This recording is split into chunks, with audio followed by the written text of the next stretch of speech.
Buenos días para todas las personas que se están conectando a esta jornada académica. Vamos a esperar unos minutos más mientras más personas van ingresando para dar inicio.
Bueno, buenos días para todos los que nos acompañan el día de hoy. Gracias por conectarse a nuestra última jornada del año.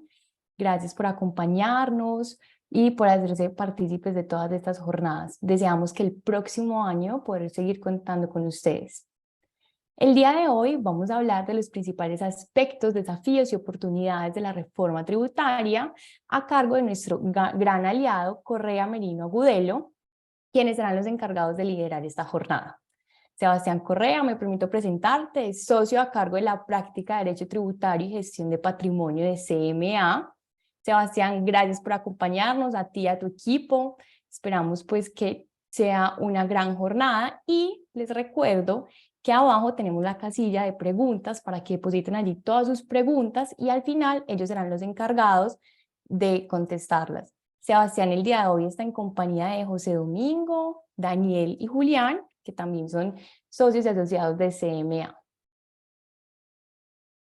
Mariana, muchas gracias a ti por la introducción y por supuesto un agradecimiento muy especial a la Lonja por esta invitación. Nosotros ya llevamos varios años, como mencionábamos, siendo grandes aliados y nos gusta muchísimo poder participar en estos eventos organizados por la Lonja por múltiples razones, porque la convocatoria siempre es muy amplia, porque somos en la firma particularmente cercanos al gremio, al sector que convoca la Lonja. Entonces siempre será un gusto poder acompañarlos y poder hacer parte de estos espacios académicos. Nosotros el día de hoy vamos a hacer un recorrido sobre los elementos que consideramos más relevantes de la reforma tributaria. Reforma tributaria que vale la pena mencionar, está todavía para sanción presidencial. La reforma tributaria fue aprobada en Congreso, en Senado y Cámara, surtió el trámite de conciliación y pasó a la sanción presidencial. Curiosamente aún no ha sido sancionada por el presidente Petro. Nos llama poderosamente la atención, pues porque todos conocemos, digamos, la urgencia que tenía este proyecto, que originalmente como proyecto de ley tuvo mensaje de urgencia. Al final, afortunadamente no fue tramitado con mensaje de urgencia, pero nos llama la atención que no haya sido sancionada la ley. Sin embargo, pues, según nuestro entendimiento del procedimiento legislativo, lo único que falta efectivamente es la sanción presidencial, que debería ocurrir en los próximos días. Entonces, como les mencionábamos, la idea es hacer un recorrido por una ley, una próxima ley de reforma tributaria que será sancionada en los próximos días, porque no la podemos abarcar toda. Es una ley, si bien no muy profunda en términos que sea una reforma estructural al sistema tributario colombiano, es una reforma bastante extensa, y en ese sentido, pues en este espacio que tenemos no sería posible abarcarla toda. No hay referencias o normas específicas para el sector constructor, para el sector inmobiliario, para el sector de arrendamientos, etcétera, pero en la medida en que hay impactos importantes sobre la tributación de las personas jurídicas en términos generales, impactos importantes en términos de impuesto al patrimonio, renta a personas naturales y impuesto a los dividendos, pues eso inevitablemente impactará a todas las compañías del sector que agremia la LOM. Así que creemos que es de absoluta pertinencia para ustedes. Vamos a tratar de abarcar la mayor cantidad de los temas. Muy seguramente temas como los impuestos verdes o los impuestos saludables no tengamos tiempo de profundizar en ellos. A lo mejor el próximo año buscamos un espacio con la lonja en caso de que sea interés de los asociados. Sin darle mayor larga, entonces simplemente queremos comenzar con unos comentarios introductorios sobre la reforma. La reforma, a los últimos gobiernos les dio por la moda de denominar o de nombrar las reformas tributarias. Esta última reforma tributaria fue denominada Reforma Tributaria para la Igualdad y la Justicia Social. Desde el título mismo de la reforma se marca lo que creemos nosotros es una agenda, digamos, política y fiscal alrededor del texto de la norma. Posteriormente, en el primer artículo, el artículo que hace referencia al objeto de la ley, hay una referencia a fortalecer la tributación, y abro comillas, de los sujetos con mayor capacidad contributiva. Esto, de nuevo, habla claramente de esta tendencia, digamos, política de la reforma, y es tratar de incrementar el recaudo en los sectores y en los sujetos de mayor capacidad contributiva y de mayor patrimonio. Evidentemente tenemos hoy en día en el poder un gobierno de izquierda que tiene una tendencia política y económica en ese sentido, y es buscar la recaudación quizá en los sujetos pasivos de mayor capacidad contributiva y mayor patrimonio. Hasta ahí, digamos, es simplemente descriptivo. Nos preocupa, sí, que en ese mismo artículo se menciona que hay que digamos que el gobierno tiene una pretensión de luchar contra la evasión. Salvo un fortalecimiento en los delitos, de lo cual nos va a hablar más adelante Julián, creemos que no hay herramientas prácticas de lucha contra la evasión. Tenemos dos grandes deudas históricas en nuestro sistema fiscal. Una primera deuda histórica que tiene que ver con este tema, y es verdaderas herramientas eficaces de lucha contra la evasión. No, los últimos gobiernos están en mora de implementar medidas en contra del contrabando, por ejemplo. Seguimos teniendo sectores altamente evasores del IVA, altamente evasores del impuesto sobre la renta, claramente identificados en algunas zonas del país, en algunos sectores económicos, y no vemos que haya una política clara al respecto. Este gobierno dijo, hay que recaudar, recaudar y recaudar, por encima de lo que sea, porque claramente una pretensión de 25 billones de pesos, como era la pretensión original del ministro, es una pretensión de un recaudo exagerado, histórico. En la historia, digamos, en la historia reciente del país, no se tenía un recaudo con esas pretensiones. si bien en el proceso de discusión de la norma, en el proceso de discusión legislativa, estas pretensiones del ministro disminuyeron. Esta es una reforma claramente cuya pretensión fundamental es el recaudo.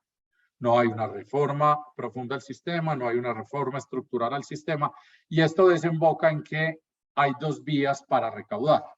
O incremento tarifas y amplío la base, o busco y persigo a los evasores. Aquí claramente estamos incrementando tarifas, ampliando base, disminuyendo beneficios, y vemos poco realmente de herramientas de lucha contra la evasión que sean eficientes. Y digo que sean eficientes porque es que incrementan las penas de los delitos o disminuyen los thresholds, las bases de los delitos. La pregunta es qué tan eficiente es eso para la evasión masiva. Claro, esto desestimula a los grandes evasores, pero la evasión masiva y sistemática que ocurre en muchos sectores, creemos que simplemente el ajuste que más adelante Julián nos contará de los delitos no tiene un efecto muy relevante.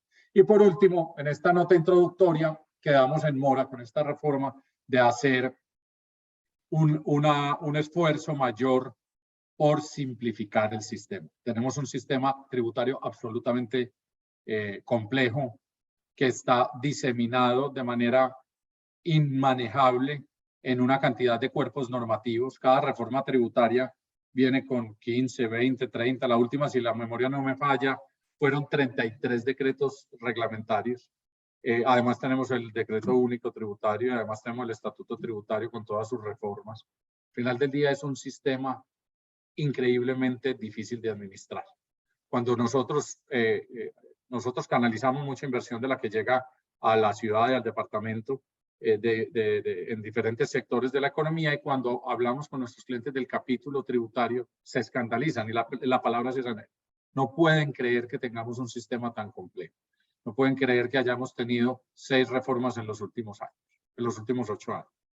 Entonces, creo que creemos nosotros en la firma que quedamos con una deuda todavía pendiente, y es la simplificación del sistema. Entrando en los temas específicos, pasemos, Dani, por favor, la presentación. Entrando en los temas específicos, yo voy a comenzar hablando un poco del impuesto sobre la renta para las personas naturales. ¿Cuáles son, digamos, los cambios fundamentales? Hay un cambio muy importante, y es que se incluyó dentro del cálculo de la renta líquida gravable de la cédula general las rentas de dividendos. Esto es un cambio completamente radical en la forma como los dividendos venían pagando impuesto en sede de personas naturales. Recordemos que las personas naturales tenemos las distintas cédulas sobre las cuales pagamos los impuestos o se calculan, digamos, la carga impositiva, la cédula de los salarios, la cédula de ingresos como independientes, las rentas de capital, etcétera. Y ahora esta cédula, que era una cédula independiente, se incluye en el cálculo de la renta líquida gravable de esa cédula general. Como nos va a explicar más adelante José Domingo, esto puede tener un impacto muy alto en la tributación de las personas naturales, porque nos traslada o nos incrementa de manera exagerada la tarifa del impuesto a los dividendos. Otro cambio relevante es el que vemos en este momento en pantalla. Básicamente, ¿qué es? Es una disminución de los topes máximos que podíamos utilizar las personas naturales para llevarnos o como rentas exentas o como deducciones especiales. La primera es ese máximo del 25% que los empleados nos podemos llevar como renta exenta de nuestros ingresos. Cogemos el 25 e inmediatamente se resta de la depuración del impuesto sobre la renta como una renta exenta. Esto tiene la particularidad histórica que no ha habido que justificarlo. Es una presunción de los, digamos, de los costos y gastos necesarios que tenemos los empleados para cumplir con nuestras labores. Si bien el límite estaba establecido y sigue establecido en un 25%, lo que nos disminuye son el tope máximo. Pasamos de 2.880 VTs, es decir, 109 millones de pesos más o menos, a 70-90 VTs, que son 30 millones de pesos. Miren que hay una disminución muy relevante en lo que los empleados nos vamos a poder llevar como renta exenta. El segundo, que tiene, digamos, la misma forma de operar, son las rentas exentas y deducciones especiales del total de los ingresos a un límite del 40%. Antes nos podíamos llevar hasta 191 millones de pesos. Como quedó en la reforma, solamente nos vamos a poder llevar 1.340 millones de pesos. La norma de dependientes quedó que podemos llevarnos hasta 4 dependientes anuales por 72 VTs por cada dependiente, para un total más o menos de 11 millones de pesos. Entonces, sobre todo esos dos conceptos, o sobre todo esas dos disminuciones de 2.880 a 790 y de 5.040 a 1.340 VTs, de los máximos que nos podemos llevar como rentas exentas o como deducciones especiales, tiene un impacto muy relevante, sobre todo en personas de ingresos medios, medios altos y altos. Nosotros hemos hecho el ejercicio en la oficina y en algunos casos esta disminución en el proceso de depuración del impuesto de la renta de personas naturales puede tener un impacto de hasta triplicar el impuesto. Esto implica un llamado necesariamente a aquellas personas que administran declaraciones de personas naturales o a aquellas personas naturales de ingresos medios hacia arriba, que hagan una revisión de cuál va a ser más o menos su realidad fiscal para el próximo año, porque necesariamente va a haber un incremento en esta tributación de personas naturales. Se incluyó un numeral quinto en el artículo 336 también, que básicamente lo que establece es que las personas naturales que tengan ingresos en esa cédula general y que adquieran bienes o servicios, es decir, todos los declarantes, pueden solicitar como deducción un 1% del valor total de esos ingresos. Esta es una, si me lo preguntan a mí, esta es una especie de deducción no especial, sino como una deducción genérica. Porque entonces, yo diría, aquellas personas que declaren ingresos en la cédula general, yo diría que todo el mundo, o todos los declarantes, persona natural por lo menos, y que adquieren bienes o servicios, pues todos adquirimos bienes o servicios. Pero entonces llega esta deducción especial y nos dice, usted se puede llevar hasta 240 VTs por año, esos son 9 millones de pesos. Pero tiene que cumplir una serie de condiciones, que el costo del servicio haya sido soportado con factura electrónica, que esa factura electrónica haya sido expedida por un obligado, que el pago del bien o del servicio se haga con tarjeta de crédito o algún medio electrónico. Y ahí sí me dicen, se puede llevar esa deducción. Dos comentarios rápidos. Por el monto de la deducción es más o menos irrisorio, son 9 millones de pesos. Eso en una declaración promedio no hace la diferencia en el monto del impuesto. Ojo, son hasta 9 millones de pesos, pero es el 1% del valor de los ingresos. Ahora, nos condicionan y dice que si no se cumplen esas condiciones, la DIAN podrá desconocer esa deducción. Yo me atrevería a apostar que el 99.9% de las declaraciones de renta de persona natural del año 2023 van a incluir el tope de esos 9 millones de pesos. Y me atrevo a apostar igualmente que va a haber 0 fiscalizaciones de la administración por esa deducción. Entonces es un poco estos temas contradictorios que tiene nuestro sistema tributario, y es, nos disminuyen los máximos de las deducciones especiales, como vimos en el cuadro del slide anterior, pero nos crean una deducción irrisoria en monto o en porcentaje, que además está condicionada, pero que además la administración tendrá absoluta incapacidad de fiscalizar, porque es que todos sabemos que la DIAN concentra su fiscalización en donde tiene posibilidad mayor de recaudo. No va a perseguir a una persona natural que incluyó una deducción del 1% de las erogaciones que tuvo en el año. Entonces, esto no es sino un ejemplo más de la falta de simpleza de nuestro sistema.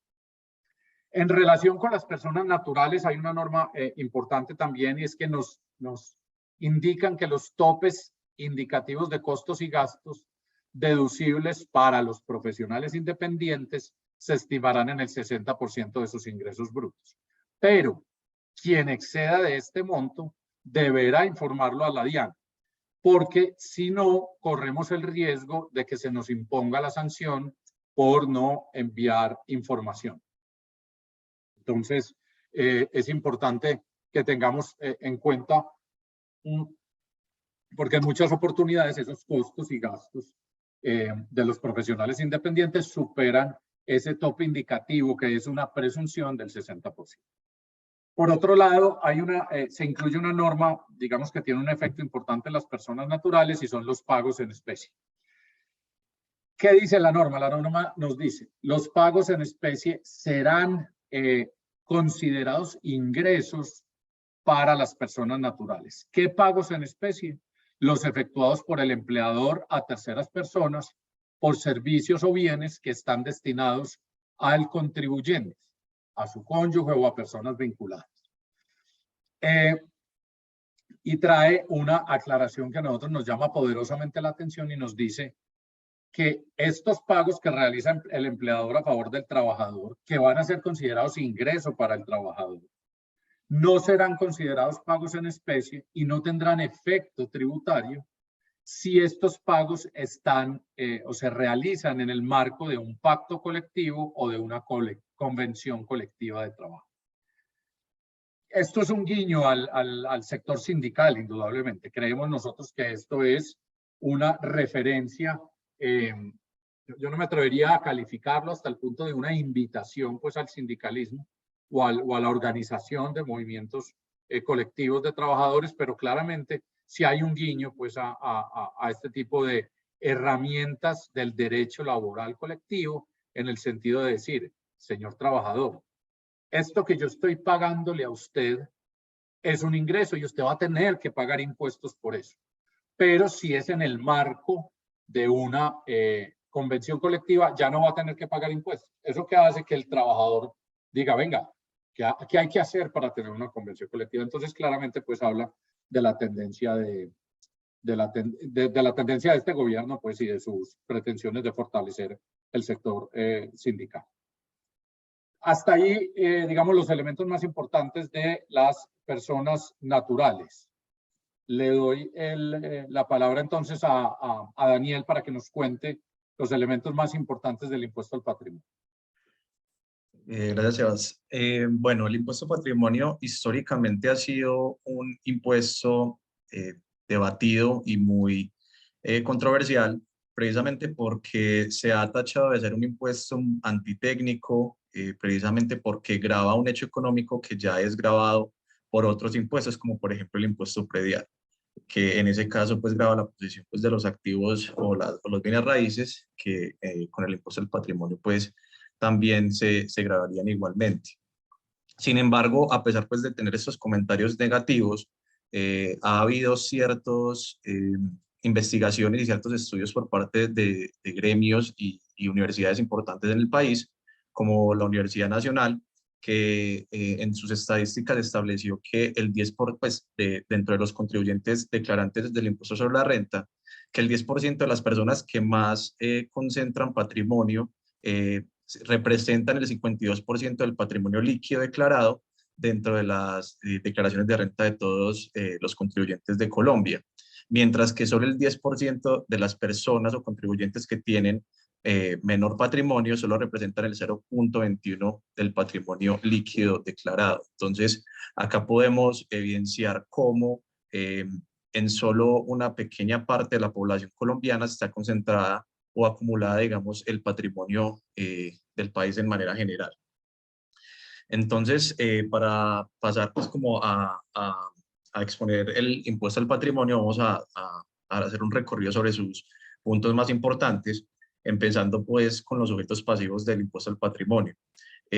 Respecto al anterior impuesto al patrimonio, los sujetos pasivos no cambian, salvo una pequeña excepción para las sociedades o entidades extranjeras, pero básicamente los sujetos pasivos serían las personas naturales contribuyentes sobre el impuesto sobre la renta que sean residentes en el país, las personas naturales que no son residentes en el país sobre su patrimonio que posean directamente en Colombia o a través de establecimientos permanentes, las sucesiones ilíquidas y las sociedades extranjeras, siempre y cuando cumplan pues como varios requisitos. el primero de ellos es que no sean declarantes del impuesto sobre la renta, y el segundo es que el impuesto solo grava pues algunos bienes o los bienes que tengan esas sociedades en el país.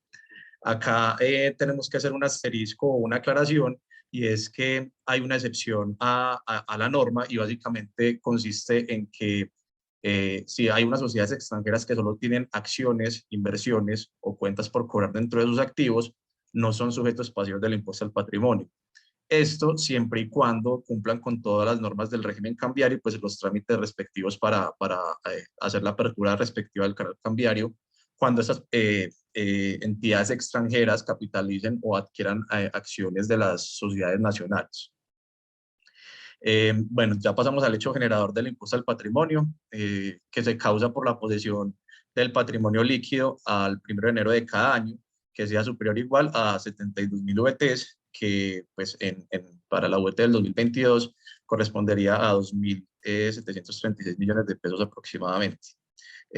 Acá la norma es, digamos que, eficiente, si se puede decir, en establecer cómo podemos determinar el patrimonio líquido de cada uno de los contribuyentes. En este caso sería el patrimonio bruto, obviamente conformado pues por todos los activos del contribuyente, menos las deudas vigentes a cada 1 de enero de cada año.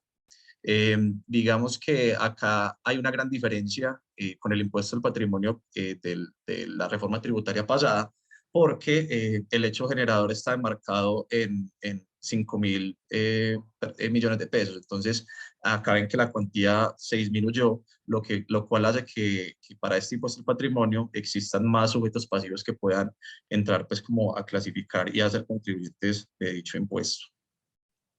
La base gravable, este es un tema que fue particularmente controversial desde el inicio del texto que sometió pues, a aprobación por parte del Congreso de la República, porque a pesar de que se mantuvo pues, como la misma estructura del impuesto al patrimonio anterior, hay unas reglas especiales como determinación que nos hacía incrementar la base gravable. Entonces, siempre fue de mucha inquietud por parte de varios gremios en el país.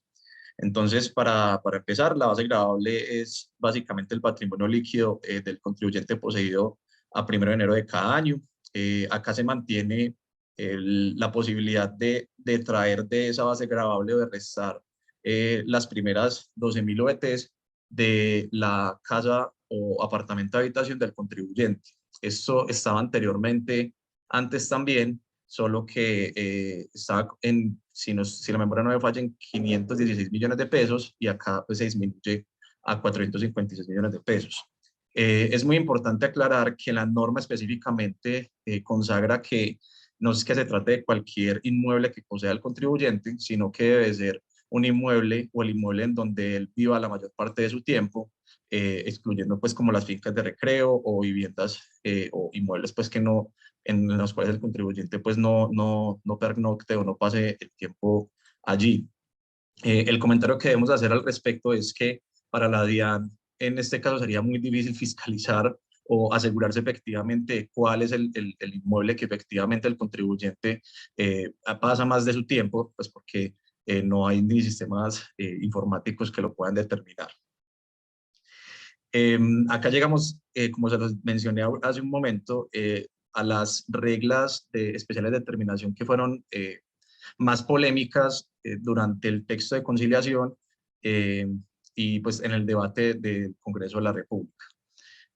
Básicamente vamos a empezar por la primera, es el valor de las acciones o cuotas que no cotizan en la bolsa de valores, es decir, las acciones de las sociedades cerradas como la SAT, la SA, la limitada, porque al principio se decía que el valor patrimonial de estas acciones correspondía al valor intrínseco. Y el valor intrínseco sabemos que es el resultado de obtener el patrimonio líquido de la sociedad dividido el número de acciones. Entonces, esto presentaba pues una gran problemática o gran preocupación, porque existen sociedades familiares o patrimoniales donde concentran una gran cantidad de activos que hacen que el patrimonio de la sociedad sea o se incremente exponencialmente, y dividido el número de acciones, pues el costo o el valor patrimonial de estas acciones hace que la base gravable del impuesto siempre fuera muy superior. Entonces, creo que esta fue una de las victorias que tuvo más repercusiones en el texto conciliado pues en el Congreso, porque ya en el texto conciliado se estableció que el valor patrimonial es equivalente al costo fiscal de las acciones, incrementándolo al un reajuste del artículo 73 del Estatuto Tributario, que básicamente es el reajuste que pueden hacer las personas naturales de los activos fijos en un porcentaje que define el gobierno nacional. Entonces, para el caso puntual, simplemente dependiendo del año en que hayamos adquirido las acciones de las sociedades que no coticen en bolsa, se le deberá aplicar pues como el porcentaje que el gobierno nacional pues vía decreto determine en cada uno de estos años. Aquí debemos hacer una aclaración que es muy importante que tengan en cuenta, y es que en caso de que este costo fiscal ajustado sea superior al valor intrínseco, se toma el valor intrínseco de las acciones, lo cual beneficia al contribuyente porque en últimas, si efectivamente este costo fiscal es mayor y el valor intrínseco es menor, pues la base gravable del impuesto pues me disminuirá. Como segunda regla de determinación especial, nos encontramos con las acciones que efectivamente cotizan en bolsa. Acá antes el valor patrimonial se tomaba el valor de cotización al último día hábil del cierre del mercado, inmediatamente anterior a la fecha de la colecta del impuesto al patrimonio. Entonces, básicamente lo que sucedía es que como el impuesto al patrimonio se causa cada 1 de enero de cada año, se tenía que tomar el valor de cotización del mercado a 30 o 29 de diciembre o 31, si sería el día hábil. Esto fue modificado en el texto conciliado, tomando que el valor patrimonial pues, de las acciones cotizadas, pues, que cotizan en bolsa corresponden al valor del promedio de cotización por el año o fracción del año inmediatamente anterior a la causación del impuesto. Es decir, que el próximo año todas las acciones que cotizan en bolsa se deberá tomar todo el promedio del 2022 para poder determinar cuál es la base gravable o cuál es el valor patrimonial que aumentaría la base gravable para el 2023 del impuesto. La última regla especial de determinación sería con respecto a las participaciones de las fundaciones de interés privado, los trusts y los fondos de inversión o cualquier esquema fiduciario.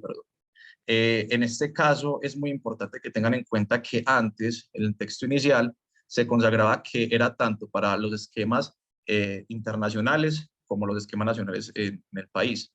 Y en el texto conciliado ya solo se toman en cuenta son los esquemas internacionales. ¿Cómo se determina entonces el valor patrimonial anteriormente? Pues en el texto inicial se determinaba por el patrimonio neto, por el valor del patrimonio neto subyacente de estos esquemas, lo cual traía varias dificultades a la hora de interpretar la norma, porque no nos definían qué se entendía por patrimonio neto subyacente. Y más porque el tema de los activos subyacentes ha sido mencionado por algunas normas, como por ejemplo la normalización, pero nunca hemos tenido un concepto claro de lo que debemos entender por activos subyacentes. Entonces, en este caso, no sabíamos si efectivamente eran los activos menos los gastos y pues los demás pasivos que tenían estos esquemas y así determinarlo, por lo cual pues generó mucha inquietud dentro de la negociación pues del texto inicial. Ya el texto conciliado determina que todos estos esquemas internacionales se van a asimilar o se van a determinar como se determina el valor patrimonial de los derechos fiduciarios, teniendo en cuenta el artículo 271-1 del Estatuto Tributario y 288, que básicamente lo que estos artículos indican es que cuando al final pues, de cada ejercicio, o sea, cada año, se tiene que determinar cuál es el valor patrimonial de los derechos fiduciarios, teniendo en cuenta los activos que están, digamos, dentro de la fiducia, se le traen todo lo que son los costos, los gastos y los pasivos, y ahí pues determinar pues como la utilidad o la rentabilidad pues del esquema fiduciario. En ese caso ya cada beneficiario fideicomitente determinaría pues el porcentaje de participación y su valor patrimonial en esas utilidades y se asemeja tal cual pues como a estos esquemas internacionales. Muy importante que tengan en cuenta en estas reglas de determinación que, por ejemplo, cuando se utilicen esquemas fiduciarios en Colombia y los mismos solo tengan, por ejemplo, acciones, el valor patrimonial de esas acciones que estén dentro de esos esquemas se determinará con base en las dos reglas anteriores que les acabo de mencionar. Por último, de estas reglas especiales hay una excepción consagrada en la base gravable, que digamos un poquito el recuento histórico de esta excepción es la preocupación que tenían las agremiaciones de los emprendedores, porque claro, a mí me iban a gravar las acciones que yo tengo en una sociedad cerrada, que es una SAS, por el valor intrínseco que, como les expliqué, se incrementaba de manera exponencial y era algo preocupante, o si efectivamente pues podía cotizar en bolsa también, dependiendo pues de la volatilidad del mercado. Entonces, fue una negociación muy intensa que ellos tuvieron de cara pues como al texto inicial, y se logró una pequeña excepción para que estas sociedades que apenas están empezando o las startups solo se le tome pues el valor patrimonial de esas acciones como si fuera solo el costo fiscal. Es decir, en este caso no se hace el reajuste que les mencioné ahorita de los porcentajes determinados por el gobierno nacional. Sin embargo, pues antes de entrar a describirles cuáles son los requisitos, tenemos que hacer el comentario de que efectivamente son los requisitos que son casi imposibles de cumplir, por lo cual la aplicación de esta excepción puede ser, o podemos asegurar que va a ser muy difícil de su aplicación. Para que ustedes tengan pues simplemente como una ilustración de qué se trata y por qué llegamos a esta conclusión, les vamos a mencionar cuáles son los requisitos. El primero de ellos es que la sociedad no puede tener más de 4 años de constitución. El segundo, que es, y específicamente la norma lo trata así, es que su propósito sea el desarrollo de un negocio innovador y escalable.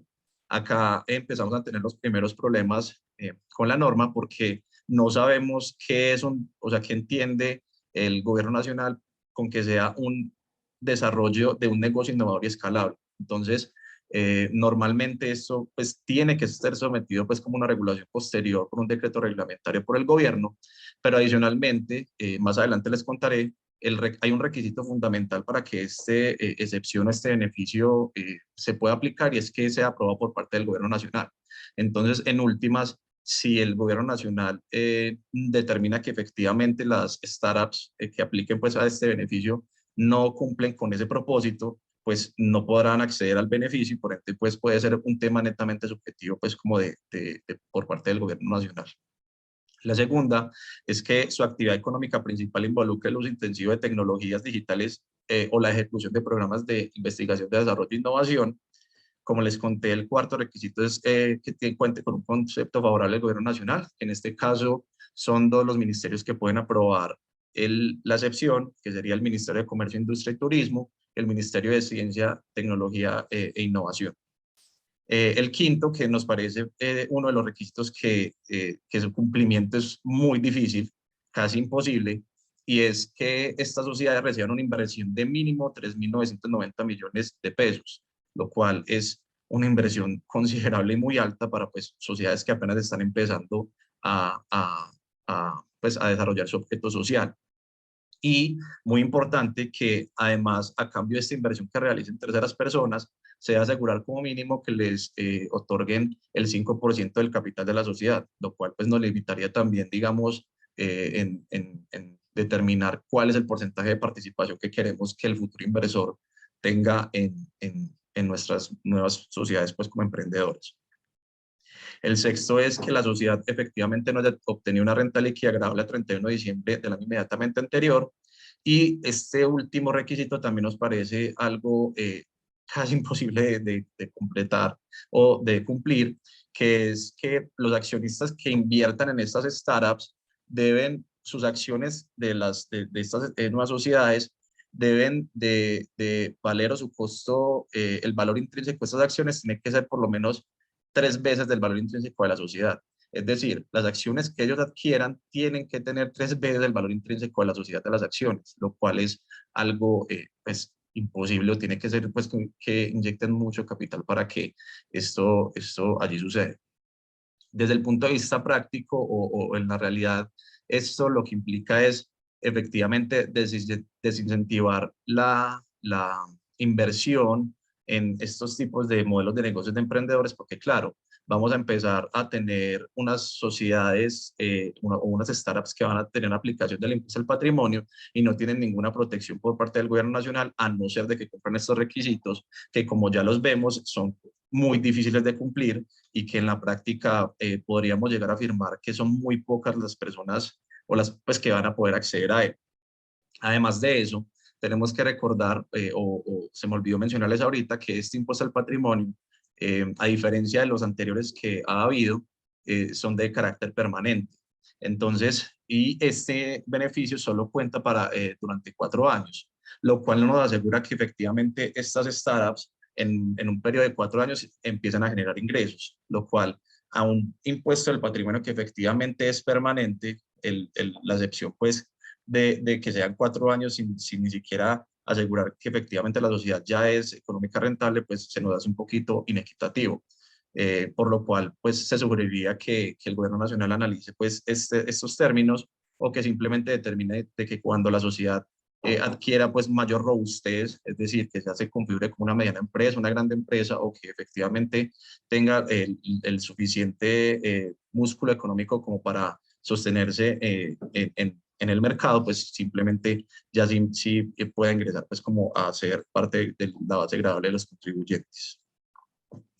Llegamos al tema de la tarifa. Acá es muy importante aclarar que el impuesto al patrimonio anterior solo tenía una tarifa única, que era del 1%.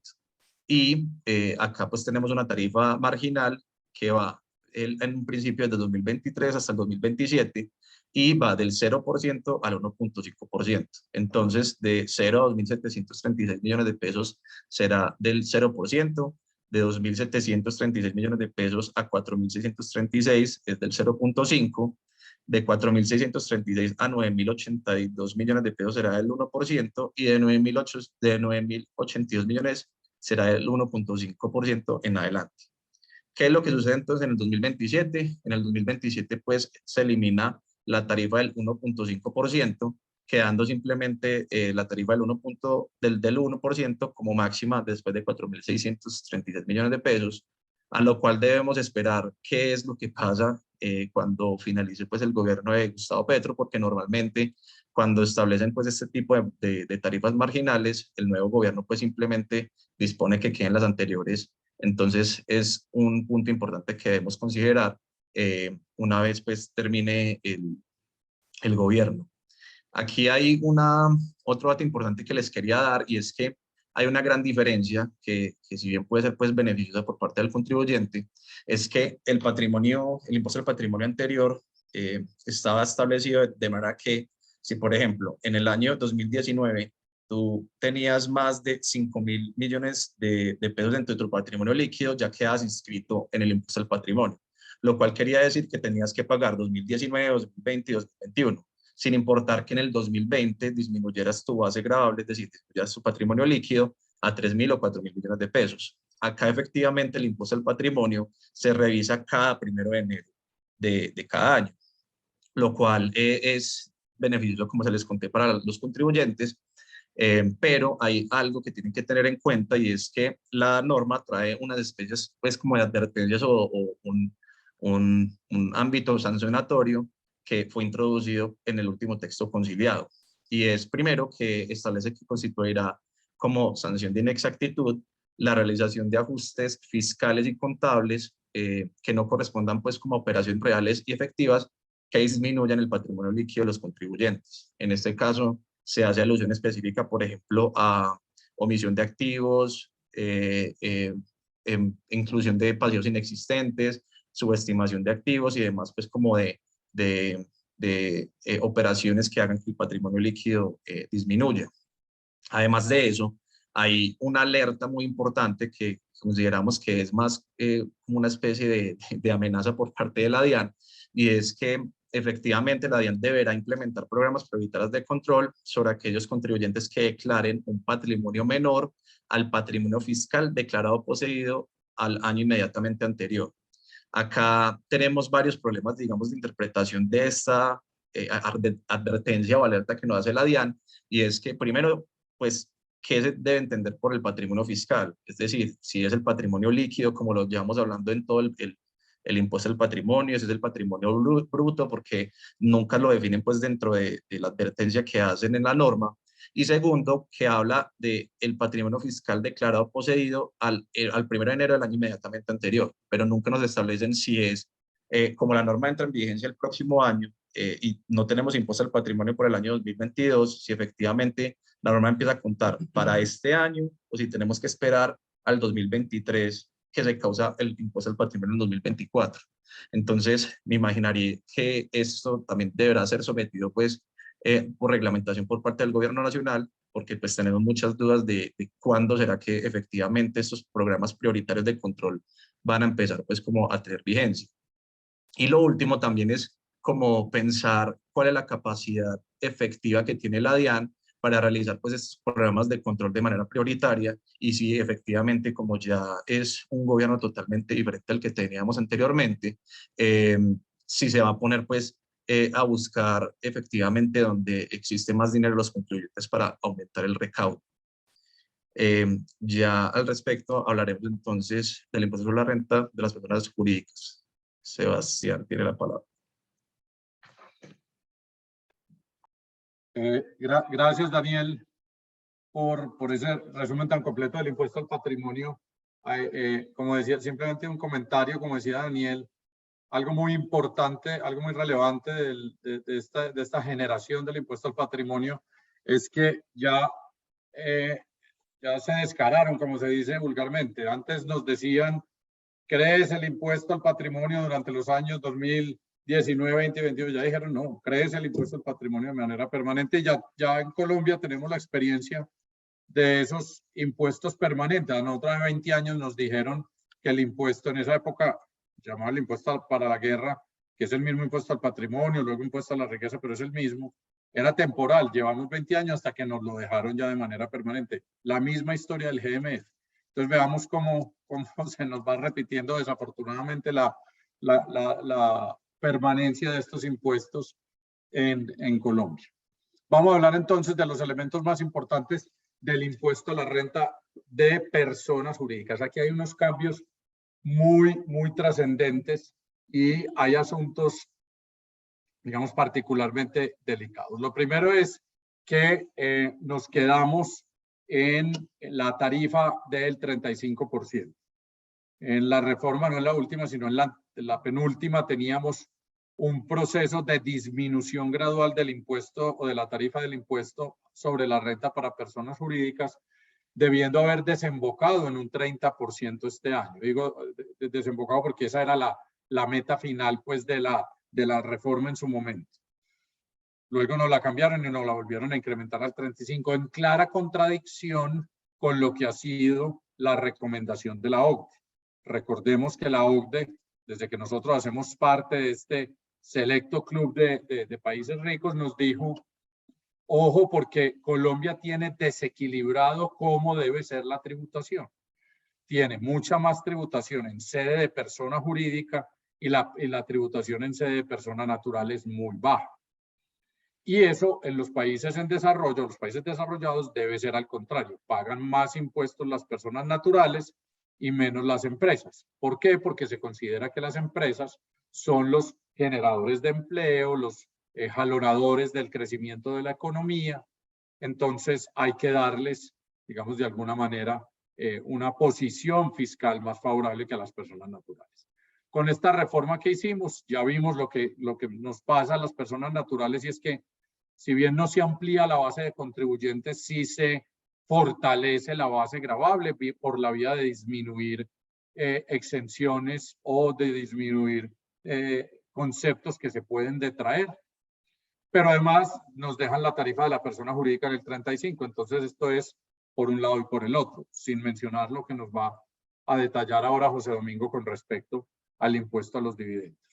Es interesante compararse, devolvete el slide, es interesante compararse un poco con la realidad de la región, porque al final del día nosotros estamos en un mercado global en búsqueda de inversión, y entonces si nosotros no somos atractivos, pues nos robará la inversión pares o países similares o jurisdicciones similares. ¿Qué tenemos nosotros? Nosotros tenemos una tarifa del 35% en comparación con, por ejemplo, lo que tiene Chile de un 15%. El caso de Chile es particular porque ellos tienen un impuesto global complementario que puede ir puede elevarse hasta el 39%, pero no sería una tarifa sumada que supere el 25%. Perú tiene un 29.5%, México, que es alto, un 30%, Ecuador un 25% y Estados Unidos un 21%.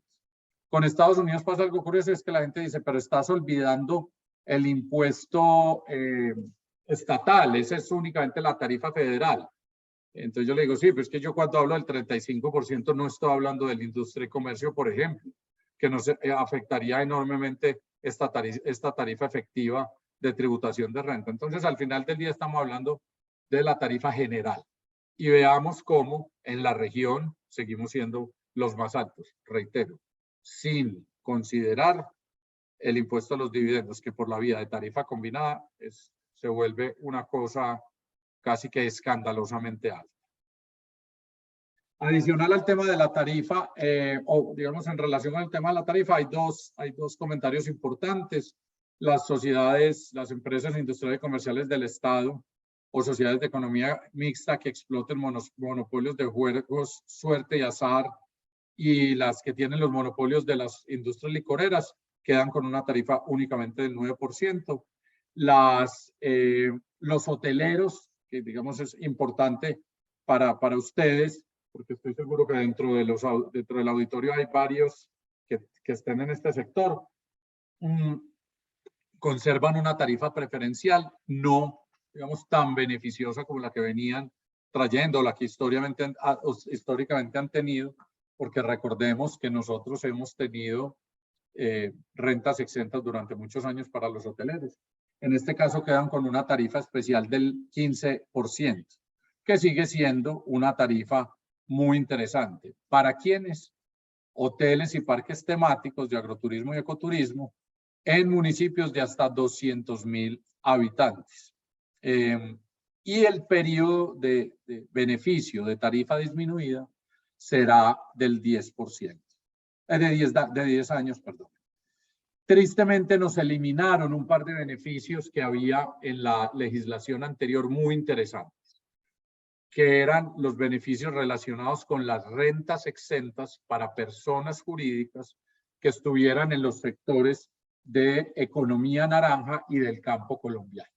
Recordemos que las últimas dos reformas tributarias del gobierno de Iván Duque incluyeron estos beneficios, que eran unos beneficios muy interesantes porque propendían por el desarrollo de estos sectores. De un lado, el sector de la economía naranja, que era un sector abanderado por el expresidente Duque, pues porque esa ha sido una de los temas pues en los que ha liderado desde hace muchos años la investigación y el desarrollo en América Latina.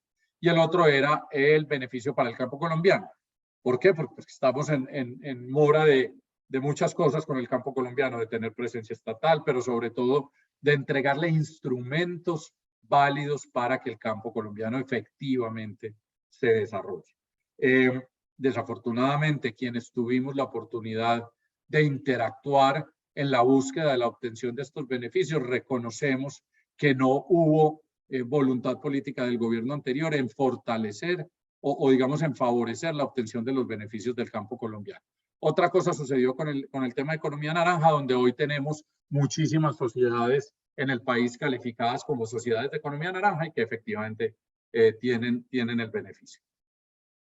Aparejado con esta discusión sobre la tarifa de los distintos sectores, en algunos que se ven beneficiados como acabamos de ver, aparecen también unas sobretasas, específicamente 3 sobretasas. La sobretasa al sector financiero, la sobretasa a los generadores de energía eléctrica a través de recursos hídricos, hidroeléctricas fundamentalmente, y la sobretasa a la extracción de carbón y de petróleo. Vamos entonces rápidamente a describir estas sobretasas, la sobretasa al sector financiero. La redacción de la norma, digamos, mejora con respecto a la redacción de la norma anterior, porque nos aclara qué debe entenderse por entidades financieras. Recordemos que esta no es una sobretasa nueva, esta es una sobretasa que ya existía en el país y simplemente, digamos, se modifican las características de la misma. Esta sobretasa queda durante los años 23 al 27 y por un total de 5 puntos porcentuales adicionales. Si tenemos una tarifa de 35%, esto significa que para las entidades aseguradoras, reaseguradoras, sociedades comisionistas de bolsa, sociedades comisionistas agropecuarias, entre otras, no van a tener que pagar una tarifa de 35%, sino que durante los años 2023 al 2027 tendrán que pagar una tarifa del 40%. Hay una claridad que no aplica para todas las entidades financieras mencionadas, sino únicamente para aquellas que tengan una renta gravable igual o superior a algo así como 4.560 millones de pesos. ¿Cómo se paga esta sobretasa? Se paga por la vía de un anticipo del 100% en 2 cuotas anuales.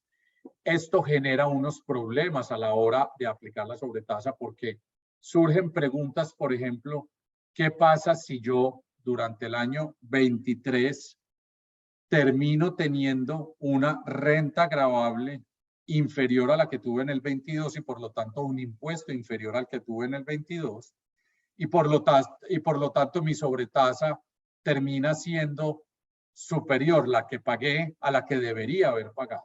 Se presentan los consabidos problemas de solicitud de devoluciones de pagos de exceso ante la DIAN, porque todos los que operamos con estos asuntos sabemos lo engorroso que puede llegar a ser una solicitud de estas y lo demorado además para uno poder volver a contar con la caja. Sin embargo, eso no está solucionado en la norma porque en las 3 sobretasas se hace referencia a que deberán pagarse de manera anticipada. La segunda sobretasa que les anunciábamos es la sobretasa a los productores de energía eléctrica que generen la energía a través de recursos hídricos. Esta sobretasa va de los años 23 al 26 y es de 3 puntos porcentuales, llegando a una tarifa del 38%. De la misma manera no aplica a todas las personas jurídicas de este sector, únicamente a aquellas que tengan renta líquida superior más o menos a 1.140 millones de pesos y de igual manera está sujeta a un anticipo del 100% con base en el impuesto del año pasado y deberá pagarse 2 cuotas iguales durante el año. Frente a esta sobretasa hay un parágrafo bastante curioso y decimos nosotros bastante curioso por decirlo menos, y es un parágrafo que hace referencia a que el valor de la sobretasa no podrá ser trasladado al usuario final consumidor de la energía eléctrica. La verdad es que la posibilidad de controlar que esta sobretasa no sea trasladada al consumidor final realmente es meramente teórica. Consideramos que ni las entidades de control del sector hidroeléctrico ni las entidades de control del sector fiscal, específicamente la DIAN, van a tener la capacidad de controlar esto. Y tal cual pasa con la sobretasa al sector financiero y viene pasando durante los últimos años, sucederá lo mismo con esta sobretasa. Terminaremos los consumidores de energía pagando la sobretasa. Curiosamente, la aclaración o la advertencia que no podrá ser trasladada al consumidor solo existe en la sobretasa a los productores de energía eléctrica, pero no al sector financiero. De alguna manera, pareciera que se le está dando tácitamente una autorización al sector financiero para que traslade el valor de la sobretasa al consumidor financiero, reitero, como viene sucediendo en los últimos años. La tercera sobretasa que aparece es una sobretasa a la extracción de minería y carbón y petróleo. No me voy a extender, lo único que vale la pena mencionar es que esta es una sobretasa que en el caso del carbón puede ser de 5 o 10 puntos porcentuales y en el caso del petróleo puede ser de 5, 10 o 15 puntos porcentuales. ¿De qué depende? Fundamentalmente de los precios internacionales de estos bienes. A medida que los precios internacionales incrementan, existe la posibilidad entonces del gobierno de aplicar una sobretasa. Surgen una cantidad de preguntas alrededor del tema, preguntas de carácter constitucional que muy seguramente serán ventiladas en una demanda de constitucionalidad de la norma, pero sobre todo preguntas de aplicabilidad práctica de la sobretasa. preguntas que necesariamente van a tener que ser resueltas en un decreto reglamentario. Esta es una de esas normas que augura uno con un nivel muy alto de certeza que vamos a tener decreto reglamentario. Por último, pero no menos importante, hay una norma que yo quisiera hacer particular énfasis en ella y dejarles a ustedes quizá la mayor inquietud de toda la charla es sobre este tema. Y es un impuesto mínimo que se genera para las personas jurídicas. Las sociedades colombianas vamos a tener que pagar por lo menos un 15% de impuesto mínimo sobre el cálculo de una utilidad comercial antes de impuestos. Ese es el titular. Ese es el resumen genérico, digamos, sobre este asunto, pero empieza entonces uno a tratar de desmenuzar a qué nos referimos o a qué se refiere la norma con esto. Lo primero es que es interesante que nos vamos un poco a los antecedentes. ¿De dónde surge esta norma que, no, hay que decir, no es pues un ejercicio de creatividad de los redactores y de la DIAN? Esta norma surge en una cosa que se denomina el pilar número 2 del Plan BEPS de la OCDE. ¿Qué es el Plan BEPS? El Plan BEPS es una iniciativa de hace unos 20 años más o menos de haber surgido, no recuerdo la fecha, en la cual la OCDE a través de los países miembros dice, un momento, las grandes multinacionales están haciendo una cantidad de estrategias para no pagarnos impuestos. Venga, pongamos en cintura a las grandes multinacionales. Y aparece una serie de herramientas para evitar la erosión de la base gravable. Ese es el objetivo fundamental. El pilar 2 del Plan BEPS está pensado para multinacionales con presencia en muchas jurisdicciones, con múltiples niveles en su estructura, es decir, holding, filiales, subfiliales, subholding, etc.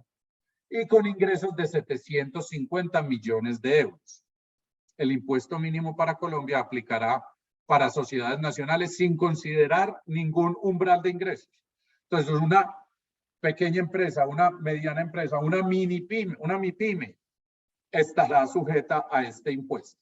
Es una práctica bastante nociva en nuestro parecer, aquella de importar normativa de otros países o de organismos multilaterales sin adecuarla a la realidad económica y social colombiana. Eso nos pasa en toda la legislación colombiana, pero nos viene pasando recientemente mucho en materia tributaria con este tipo de normas. Entonces es jalar una norma internacional que está pensada para un tipo de realidad económica y de empresas muy distintas y pretender aplicársela a la totalidad de las empresas en Colombia. Básicamente la ley, pues la próximamente ley, lo que indica es que ese impuesto mínimo será calculado a partir de dos conceptos fundamentales: el impuesto depurado y la utilidad depurada. ¿Y cómo se llega, por ejemplo, a esa utilidad depurada? Yo logro llegar a esa utilidad depurada a partir de sumar o restar a la utilidad comercial algunas partidas. Por ejemplo, las diferencias permanentes que aumentan la renta líquida, el 50% del GMF, el pago de sanciones y multas, los costos y gastos que no cumplen requisitos legales, el ingreso por método de participación patrimonial, los ingresos no constitutivos de renta. En fin, hay una fórmula bastante complicada en la ley que nos indica cómo llegamos a una utilidad depurada. Y a partir de esa utilidad depurada, aplicamos el cálculo del impuesto y si no nos da por lo menos un 15%, nosotros tendremos que pagar en exceso un impuesto frente al impuesto que nosotros declaramos y presentamos en la declaración de renta. Enormes problemas presentan, unos prácticos y formales y otros sustanciales. Los prácticos y formales es que la fórmula de cálculo de este impuesto mínimo es bastante compleja, al punto que creemos que inclusive la norma se queda corta en la definición de muchos de los elementos necesarios para aplicar la fórmula. Primer componente. Segundo componente, desde lo formal, es la dificultad práctica, digamos, no solo para los operadores, como ya dijimos, por la dificultad de la fórmula, sino además para la fiscalización de la administración, que va en contra de esa simpleza del sistema que tanto hemos mencionado el día de hoy.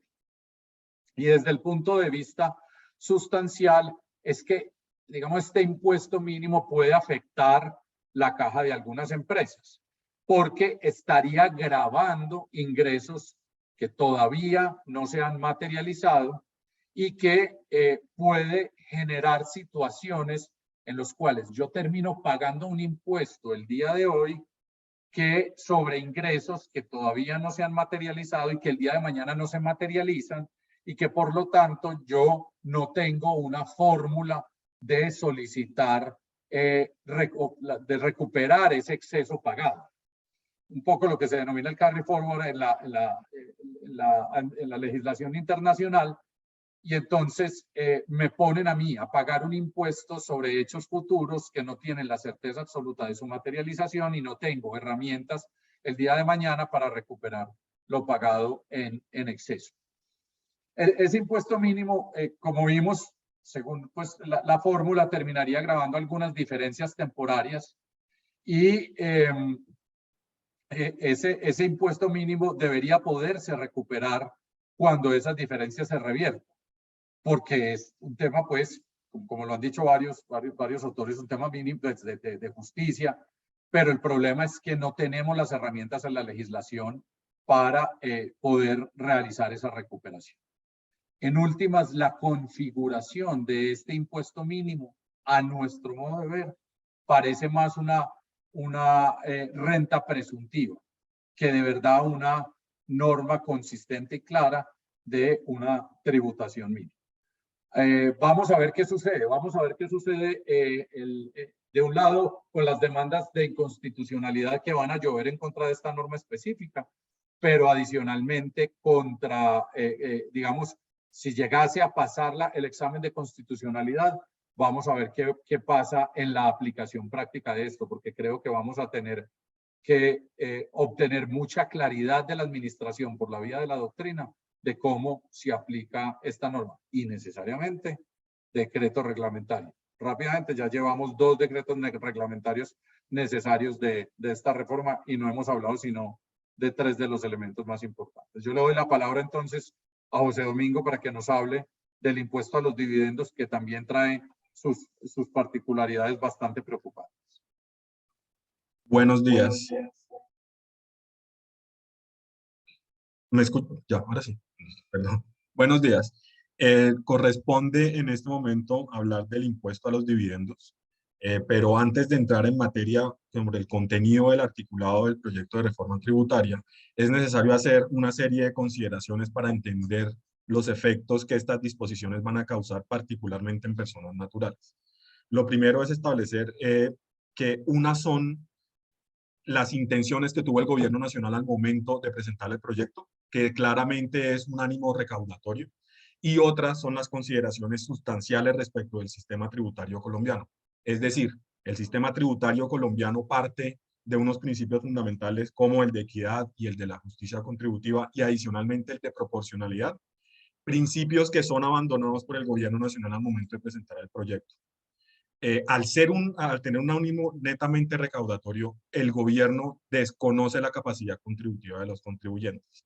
Y este comentario, ¿por qué se hace? Y es que, como vamos a ver más adelante, la tarifa hoy de retención en la fuente, particularmente para personas naturales, es del 10%. Y en el momento en que el impuesto a los dividendos pasa a ser tratado como una renta ordinaria, vamos a experimentar a partir del contenido del artículo 241 del Estatuto Tributario Nacional, que tiene unas tarifas progresivas del 0 al 39%, que de aplicarse la tarifa del 39%, estamos hablando de un incremento de 10 puntos porcentuales respecto del impuesto a los dividendos cuando esto se distribuye. Entonces, de entrada estamos viendo una afectación importante en la materia de tarifa, y eso solamente estamos hablando de tarifas nominales. Muy seguramente también cuando se haga el análisis respecto de la tributación efectiva en cabeza de los inversionistas, también estamos hablando de incrementos significativos que están alrededor de impuestos en tributación efectiva superiores al 50%. Esto sin tener en cuenta, por supuesto, otro tipo de impuestos, como por ejemplo lo que hablaba Daniel, el impuesto al patrimonio, el desconocimiento que vamos a hablar del descuento del impuesto a industria y comercio. Entonces, aquí también hay que tener en cuenta otro tipo de principios y estamos hablando de que el gobierno nacional, no solamente con esta reforma tributaria, desde hace muchos gobiernos, la intención del gobierno colombiano, de Colombia como país, ha sido ingresar a la OCDE, por ejemplo. Entonces, lo cual nos ha obligado o nos ha llevado a que ajustemos nuestro sistema tributario a principios internacionales, por ejemplo, y que establezcamos reglas especiales en las cuales se propenda por el mejoramiento de nuestro aparato productivo y de la constitución de empresas, por ejemplo.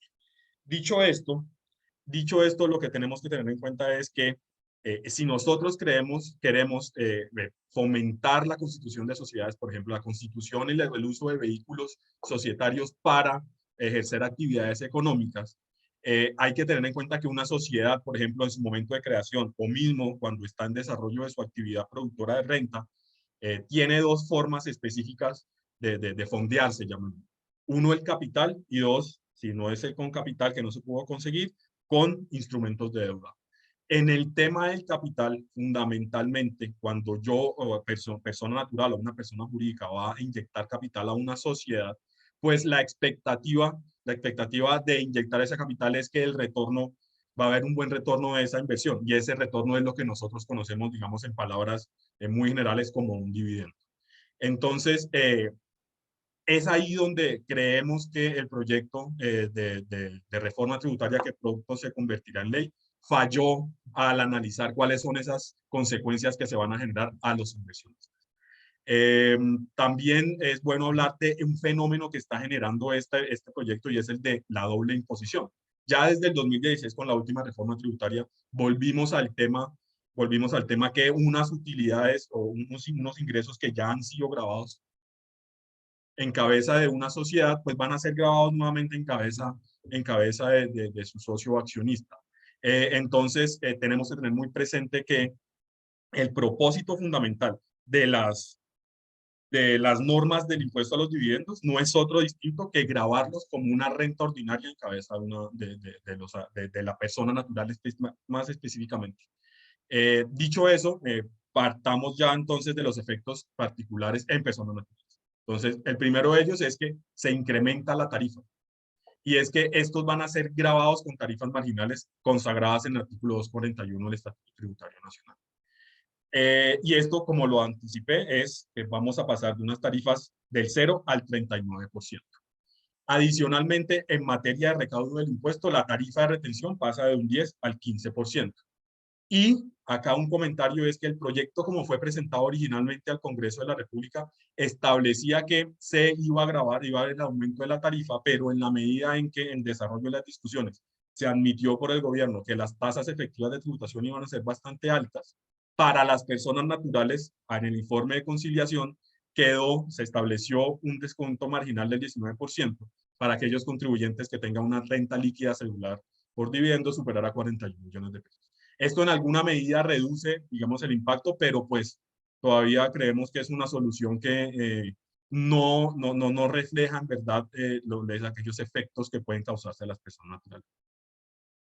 En materia de sociedades y entidades extranjeras, también se incrementa la tarifa de retención para dividendos. Antes, hoy, perdón, está en el 10%, que apenas entre a regir la reforma tributaria pasará a un 20%, y lo cual también, como se anticipó, va a afectar la tarifa agregada de sociedad accionista. Cuando hablamos de una tarifa agregada, creo que es importante mencionar que se trata de una tarifa, cuando hablamos del fenómeno de la doble imposición, es que esas utilidades nuevamente van a tributar en cabeza de la persona jurídica, como lo dijo Sebastián, a una tarifa general que se va a conservar en el 35%, pero al momento de su distribución vamos a tener que tener en cuenta la tarifa que va a pagar en cabeza del inversionista. Luego estamos hablando de tarifas agregadas sociedad accionista. En materia de sociedades nacionales, hoy estamos a una tarifa de retención del 7.5%, la cual también experimenta un aumento que pasará al 10%. Ahora, quisimos o queremos presentar a ustedes un ejemplo que de alguna manera nos permita ver los efectos que se generan en cabeza de los inversionistas al momento de realizar una inversión o inyectar capital en sociedades y esperando el retorno de los dividendos. Lo primero es, otra vez, recordar que desde el punto de vista nominal estamos experimentando un aumento de una tarifa que puede ser del 10% al 39%, siendo un incremento de 20 puntos porcentuales. Y la tarifa de tributación efectiva, entonces estamos alrededor con este ejemplo de tarifas efectivas de tributación del 47, entre el 47% y el 50%.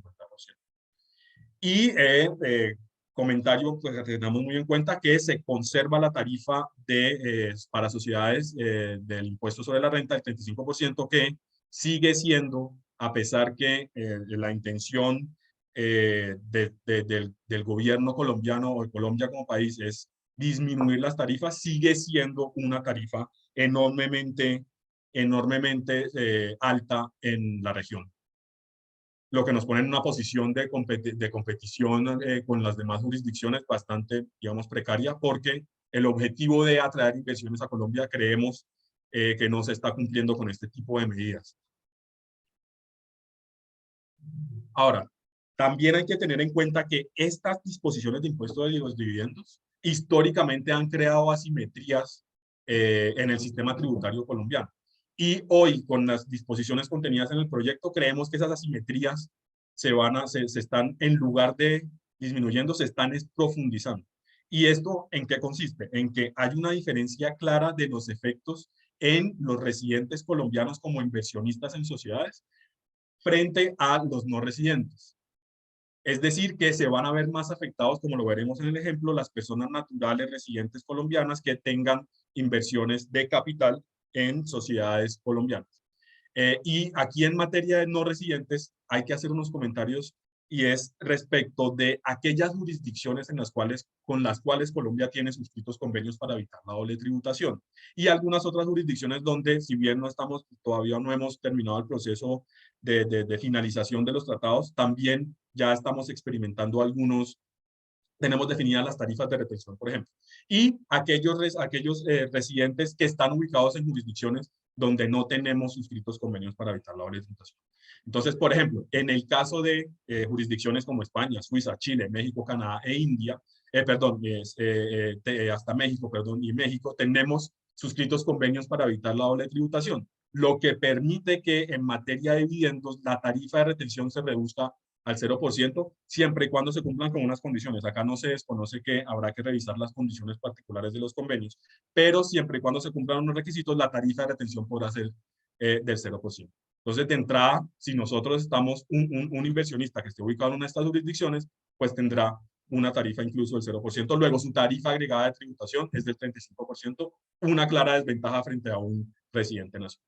Pero en aquellas jurisdicciones, por ejemplo, donde se permite una tarifa de retención del 5%, pues también estamos experimentando esta diferencia, esta simetría frente a nuestros inversionistas nacionales. Y en los países donde no tenemos convenios para evitar la doble tributación, pues ya anunciamos que la tarifa de retención pasa de un 10 al 20%, lo cual también es enormemente diferente a lo que podemos tener para una persona natural. Dicho eso, entonces, como les anunciaba, hay una profundización de las asimetrías, de esas diferencias entre inversionistas, personas naturales residentes y no residentes. Y ahora pasamos a presentarles un ejemplo en el que vamos a tratar de presentarles esos efectos en estas disposiciones. Entonces, aquí vamos a partir de un ejemplo en que estamos hablando de una sociedad nacional que tiene 3 accionistas. Una persona natural residente en Colombia, una persona jurídica del exterior ubicada en una jurisdicción con la cual tenemos suscrito un convenio para evitar la doble tributación, y una persona jurídica que está ubicada en una jurisdicción sin convenio. Aquí pues estamos partiendo de la base de inversiones iguales para cada uno de los inversionistas, 33.3% para cada uno, y unos supuestos a partir de los cuales vamos a presentar el ejemplo, que es que esa sociedad tiene unos ingresos de 50.000 millones de pesos y unos costos y gastos deducibles por 20.000 millones de pesos. Suponiendo, aquí asumiendo que todos estos gastos no tienen ningún problema respecto de su deducibilidad. No hay, todos van a pasar un examen de fiscalización, todos van a ser aceptados desde el punto de vista fiscal. Luego nos deja a nosotros frente a una utilidad antes de impuestos de 30.000 millones de pesos. Aplicando la tarifa de renta corporativa del 35%, se paga un impuesto de 10.500 millones de pesos, luego nos deja una utilidad susceptible de ser distribuida a los accionistas de esa sociedad de 19.500 millones de pesos. En ese escenario, al día de hoy, si la persona natural residente colombiana se le distribuye el dividendo, este tiene una tarifa de retención al 10%. Luego su impuesto serán 650 millones de pesos. Con la reforma como está planteada, al pasar a la persona natural y ser considerado como una renta ordinaria y aplicarse las tarifas consagradas en el artículo 241 del Estatuto Tributario, se le aplica una tarifa del 39%, luego el impuesto que esta persona va a experimentar es de 2.535 millones de pesos. Con el descuento contenido en el artículo 254 propuesto, que no es otra cosa que restar unas VT, que son 1.090 y multiplicarlo por el 19%, va a haber un descuento, y aquí hay que decir que el descuento se aplica sobre el impuesto generado, y como lo dijo Sebastián, acá hay una diferencia importante, es que a pesar que nosotros tenemos un sistema cedular en la determinación del impuesto, para efectos de la liquidación del mismo, todas esas cédulas entran a sumarse. Luego, una vez yo determine eso, es que puedo aplicar el descuento del 19%. Entonces, esta persona va a tener un impuesto finalmente de 1.307 millones de pesos, experimentando un aumento de más del 100% en la tributación, como está propuesta la reforma tributaria hoy en día. Ahora, cuando pasamos a hablar de las personas jurídicas, que está ubicada en este caso propuesto en España, y partiendo de la base que se cumplen con los requisitos para la aplicación del convenio, es decir, que haya una inversión superior al 20% del capital, estamos hablando que esa persona jurídica española va a tener una retención del 0%. No va a haber impuesto a los dividendos. Y en el caso de la persona jurídica ubicada en Panamá, y posemos, digamos que de manera intencional a Panamá, porque es una jurisdicción donde desde el punto de vista práctico se hacen bastantes inversiones, la tarifa de retención hoy está en el 10% y al ser una persona jurídica sin convenio pasaría al 20%. Luego esta persona, aún así, digamos, si bien no es mucha la diferencia, su cambio, va a ser que se aumenta en 100% su impuesto, pero aún así presenta una ventaja competitiva frente o una ventaja con la persona jurídica natural en este ejemplo.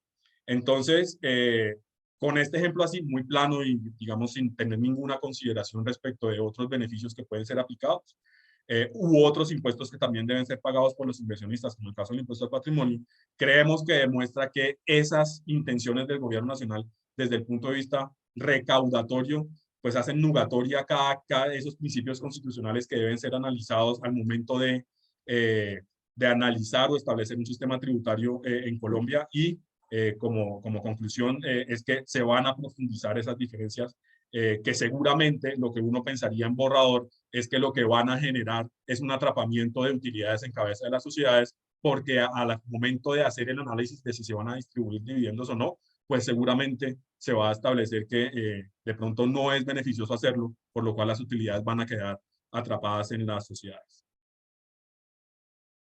Bueno, y creo que queremos aquí queremos hablar de un tema que está contenido en la reforma tributaria y que particularmente es importante para la lonja, y es el impuesto de timbre. Digamos que aquí es bueno contarles que el impuesto de timbre desde el 2010 tiene una tarifa del 0%. El impuesto de timbre nunca ha dejado de estar vigente.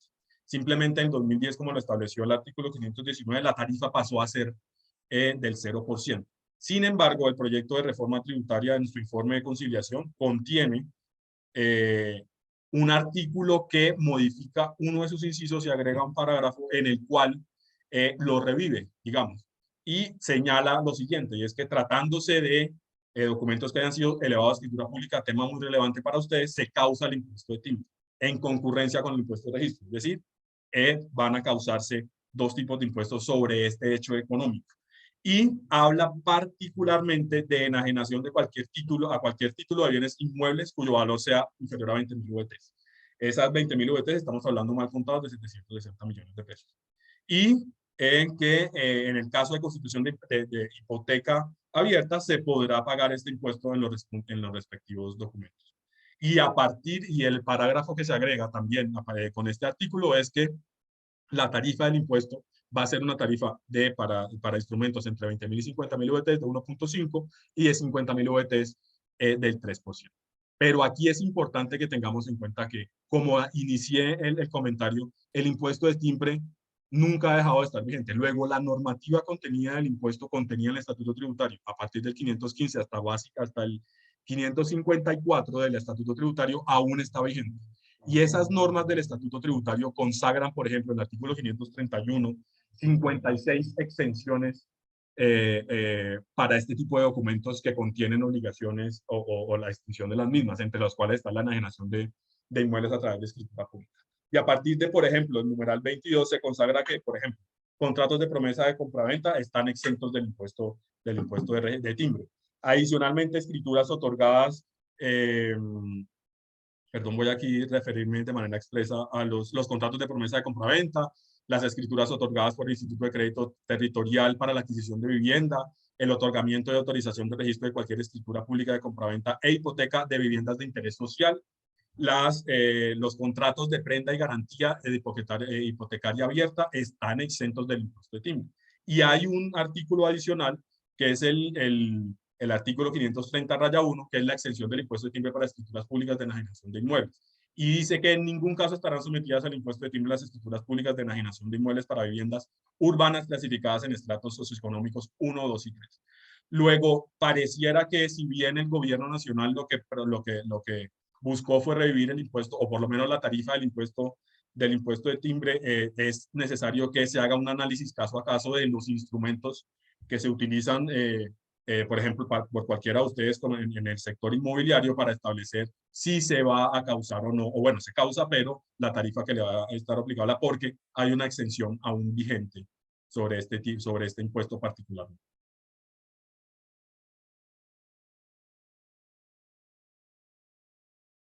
Yo creo que debido pues al tiempo que ya son las 9:30, para que dejemos un espacio de preguntas, yo le voy a dar la palabra a Julián Osorio para que nos, perdón, para que nos cuente un poco acerca de el tema de la modificación a los denominados delitos tributarios. Como anunciábamos al principio, pues no va a ser posible cubrir la totalidad de la reforma. Simplemente una acotación que es importante también que se vayan con el titular, y es el incremento de ganancia ocasional después de una gran discusión durante el proyecto, porque el primer borrador pretendía incrementar la ganancia ocasional a los niveles de las tarifas de renta, es decir, que podía haber ganancias ocasionales de hasta 39% en sede de persona natural. Se logró, digamos, homogenizar la tarifa de ganancia ocasional en un 15% para enajenación de activos poseídos por más de 2 años, que es algo muy relevante en el sector inmobiliario, y también para el tema de sucesiones, que a todos de alguna manera nos afecta. Se disminuyeron algunas de las ganancias ocasionales exentas, más o menos bajo la misma metodología que veíamos para renta de personas naturales, disminuyendo los topes máximos en VTs. Con mucho gusto, cuando compartamos la presentación, hay un cuadro resumen con esas disminuciones, pero no quería dejar pasar el espacio sin, como les decía, dejar el titular del incremento de la tarifa de ganancia ocasional. Y le damos entonces la palabra a Julián para que nos hable del tema de los delitos, que es bastante importante. Muchas gracias, Sebastián. Como lo mencionaba Sebastián al principio de la conferencia, creemos que los delitos y la modificación de los mismos que trajo esta reforma es como la única herramienta efectiva frente a el control de la evasión y esa bandera que ha cargado la reforma tributaria, intentar minimizar la evasión y la elusión fiscal pues en mayor medida, y creemos que esto es como efectivamente la única herramienta real que trajo esta reforma para poder perseguir este tipo de conductas. De entrada queremos pues como dejarles un mensaje que no tengan como no perciban nuestro mensaje como terrorista o que no se alarmen en exceso por lo que les vamos a decir, pero efectivamente vamos a plantearles cuáles son los escenarios actuales con la nueva reforma y cómo quedan estos delitos que han sido ampliamente pues, pasados de largo en el ordenamiento jurídico colombiano a lo largo de la historia por su inaplicabilidad, sus altos montos y demás, y cómo hoy van a pasar a ser una realidad que va a acompañar muchos de los procesos de fiscalización de las entidades administrativas. Empezamos con el delito de la omisión de activos. Este delito tiene principalmente dos cambios importantes. El primero es que se reduce el monto de los activos omitidos o pasivos inexistentes que cree el declarante o que efectivamente deje de declarar el declarante para causar o incurrir en el delito, ¿cierto? Antes eran 4.000 salarios mínimos, 4.000 millones de pesos, un monto considerablemente alto. Ahora lo reducen a 1.000 salarios mínimos, 1.000 millones de pesos al salario mínimo actual. Esto sumado a muchos factores internacionales, como puede ser la tasa de cambio hoy en día, hace que algunas inversiones internacionales queden inmediatamente, pues, o inversiones internacionales que efectivamente no estén declaradas, queden efectivamente en el hecho o en la conducta que genera ese delito. Y es algo pues que hay que tener en cuenta, importante de cara a lo que voy a pasar a mencionar a continuación, y es cuál es la implicación de ese delito.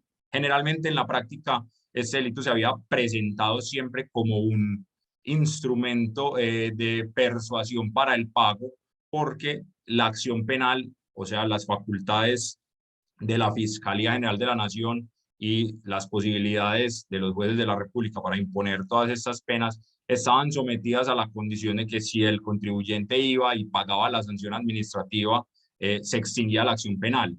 Eso se queda en la norma, pero con unos límites temporales, por así decirlo, y es que solamente se va a permitir que se extinga la acción penal en 2 ocasiones.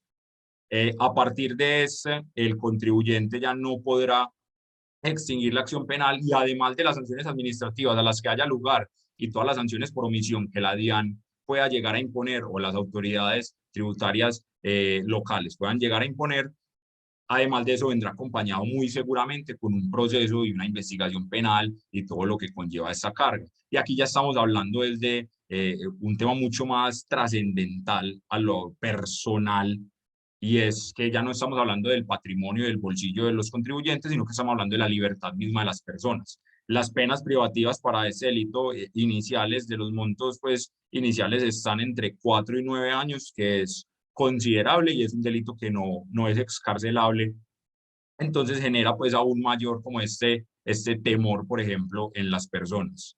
Continuamos ya con el otro delito, que es la defraudación o evasión fiscal.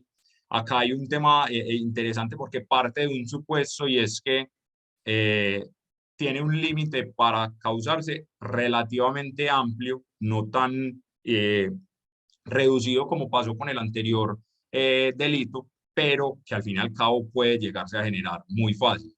Este delito se causa por la falta de presentación de declaraciones, la inclusión de retenciones que no eran que eran improcedentes, perdón, la creación de gastos inexistentes y este tipo de conductas que generalmente se usan para disminuir el impuesto a cargo o aumentar saldos a favor. Estas son las dos conductas principalmente que busca minimizar este delito, y lo que dice es todas estas conductas que generen un menor impuesto a pagar o un mayor saldo a favor superior a 100 salarios mínimos, 100 millones de pesos al salario mínimo actual, genera ese delito. Como les decía, tampoco es un delito excarcelable y la pena privativa va entre 3 y 5 años. No es que todos los delitos o todas las omisiones o todas las faltas tributarias de ahora en adelante vayan a traducirse en esto, pero es una advertencia grande, y como lo habíamos presentado en algunos otros temas, la reforma a lo largo de su texto se ha encargado de avisar o intentar pues como dejar claro cuál es el objetivo de del recaudo y de la intención de minimizar la evasión y la elusión, y estas normas creemos que son muy discientes un poco frente a la realidad del mundo y cómo en los países internacionales la fiscalización acompañada de los procesos penales siempre ha sido una realidad. Y hacia allá va Colombia. Es un proceso en el que estamos entrando poco a poco y le estamos dando cada vez mayor fuerza a estos delitos, que puede resultar muy preocupante para el contribuyente, pero que responde también a una realidad global de cómo se han estructurado los sistemas penales y tributarios a trabajar de una manera muy eficiente para que el recaudo pueda darse de la mejor forma posible.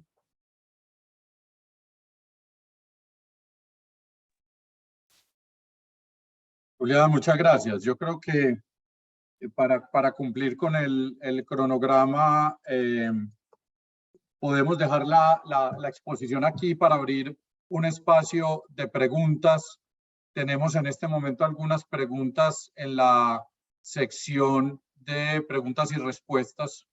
Tenemos una de Diana Jaramillo, dice: buenos días, ¿hay alguna manera de esta grabación sea compartida para volverla a ver? Yo no sé, de la lonja nos cuentan cómo, si esta pregunta queda en algún canal de ustedes, si esta grabación, perdón, queda en algún canal de ustedes. Claro que sí, Sebastián, esa pregunta te ayuda a contestarla. Esta grabación la vamos a postear en nuestro canal de YouTube para que lo busquen en YouTube, La Lonja. Por ahí en más o menos 2 horas lo podemos estar viendo en el canal. Perfecto, perfecto. Entonces ahí le respondemos a Diana. Juan Bueno nos pregunta: buenos días, ¿qué sabemos del impuesto de timbre en las operaciones inmobiliarias y a quién le correspondería pagarlo? Ya José Domingo pues nos hizo un resumen sobre el tema. Hay una pregunta adicional de Inés, dice: hola, dando continuidad a la pregunta de Juan Bueno sobre el impuesto de timbre, ¿es posible tener un ejemplo de cuánto pagaría una propiedad de valor de 2.500 millones de pesos por este impuesto?